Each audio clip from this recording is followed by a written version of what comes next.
नमस्कार। हमारा देश एक वैचारिक झंझावात से गुजर रहा है। वैचारिक झंझावात मैं इसलिए कह रहा हूँ क्योंकि कई सारी ऐसी गतिविधियाँ हो रही हैं जहाँ पर लोगों के विचार में मतभेद भी देखे जा रहे हैं, लेकिन कुछ लोग हैं जो लोगों के विचारों को कंट्रोल करने की भी कोशिश कर रहे हैं।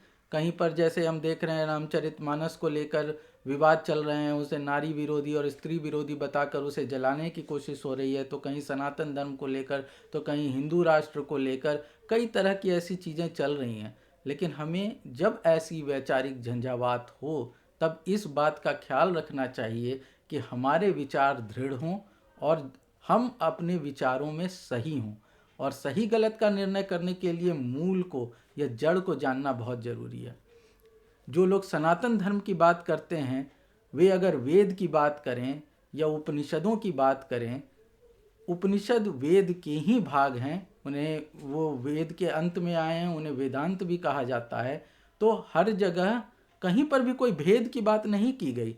सर्वे भवन्तु सुखिनः सर्वे सन्तु निरामया सर्वे भद्राणि पश्यन्तु माँ कश्चित् दुर्भाग भवेत्। यहाँ पर भी सबकी बात की, सर्व की बात की कि सभी सुखी हों, सभी निरोग हों।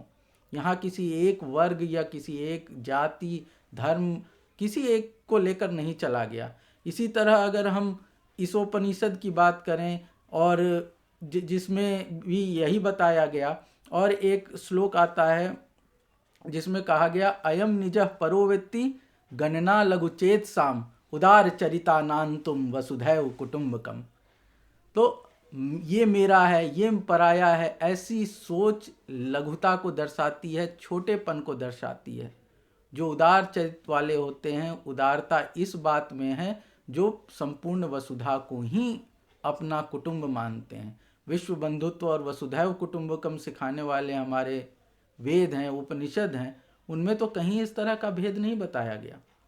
और जहाँ तक 4 वर्णों की व्यवस्था की बात आती है तो गीता में एक श्लोक है, 4थे अध्याय का 13वां श्लोक, जिसमें भगवान कृष्ण कहते हैं कि चतुर्वर्ण्याम मया सृष्टः गुण कर्म विभाग सह, अर्थात 4 गुणों और कर्मों के विभाग के अनुसार मैंने 4 वर्णों की रचना की। और इसके तुरंत बाद वे कहते हैं कि इसमें कर्ता होते हुए भी चूंकि मुझमें इसकी स्पृहा नहीं है, मुझे इसके प्रति लगाव नहीं है, कर्मों के प्रति लगाव नहीं, तो मुझे तुम अकर्ता ही जानो।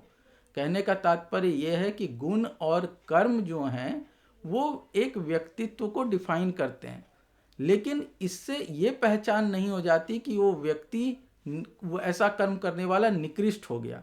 इसको मैं एक बहुत ही साधारण उदाहरण से समझाने की कोशिश करूँगा कि किसी भी बच्चे के माता पिता हर 4 कर्म करते हैं। जैसे वे बच्चे को शिक्षा देने समय एक ब्राह्मण का कर्म करते हैं, उस बच्चे की रक्षा करते हैं तो वो एक क्षत्रिय का धर्म कर रहे हैं। वो बच्चे का भरण पोषण करते हैं जिसके लिए उन्हें तरह तरह के यत्न करने पड़ते हैं, नौकरी पेशा जो भी हम समझ लें, व्यापार समझ लें, तो वे एक वैश्य का कर्म करते हैं। यहाँ तक कि वे बच्चे की गंदगी भी साफ करते हैं, तो इस प्रकार वे एक शूद्र का कर्म भी करते हैं। तो क्या इस प्रकार से हम कोई भी बच्चा या कोई भी व्यक्ति माता पिता को ब्राह्मण, वैश्य, शूद्र या क्षत्रिय कह के संबोधित कर सकता है या वर्गीकरण कर सकता है? नहीं, हर व्यक्ति माता पिता को माता पिता ही कहता है और वह उसके लिए पूज्य होते हैं। तो चारों कर्मों के करने के बाद भी चूंकि माता पिता का मुख्य लक्ष्य, मुख्य रूप से यही है कि बच्चे का लालन पालन किस प्रकार अच्छी तरह से हो और वह कैसे एक सुशिक्षित, सुसंस्कृत व्यक्ति बन सके, इस पर ही उनका ध्यान केंद्रित होता है। उनका ध्यान इस बात पे केंद्रित नहीं होता कि मैं ब्राह्मण का कर्म कर रहा हूँ तो मैं ब्राह्मण हो जाऊं, या वैश्य का कर्म कर रहा हूँ तो वैश्य हो जाऊं, क्षत्रिय या शूद्र हो जाऊं। तो इसी प्रकार व्यक्ति जो कर्म करता है वो कर्म के हिसाब से उसका वर्गीकरण किया गया। ये व्यक्ति का वर्गीकरण नहीं है, ये उस कर्म का वर्गीकरण है कि वह किस प्रकार का कर्म कर रहा है। तो जब माता पिता एक बच्चे के लिए, समाज के लिए या पूरी दुनिया में चारों वर्णों का कर्म करके सिर्फ माता पिता ही रह सकते हैं, तो मानव चारों वर्णों का कर्म करके सिर्फ मानव क्यों नहीं रह सकता? उसे इस वर्गीकरण में विभाजित करके किसी को प्रताड़ित करना, किसी को नीचा दिखाना, किसी को उच्च मानना, इसकी क्या आवश्यकता है? ये एक बहुत ही विचारणीय प्रश्न है और हमें ये सोच समझ के आगे बढ़ना चाहिए कि हम अपने विचारों को ज्ञान द्वारा परिष्कृत करें, न कि हमारे विचार किसी और के द्वारा वश में किए जाएं।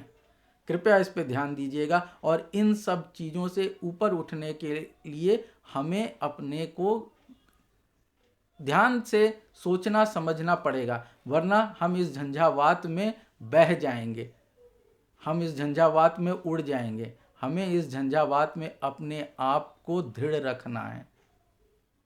आशा है कि आप लोग इस बात से सहमत होंगे और इस पर ध्यान देंगे। नमस्कार, धन्यवाद।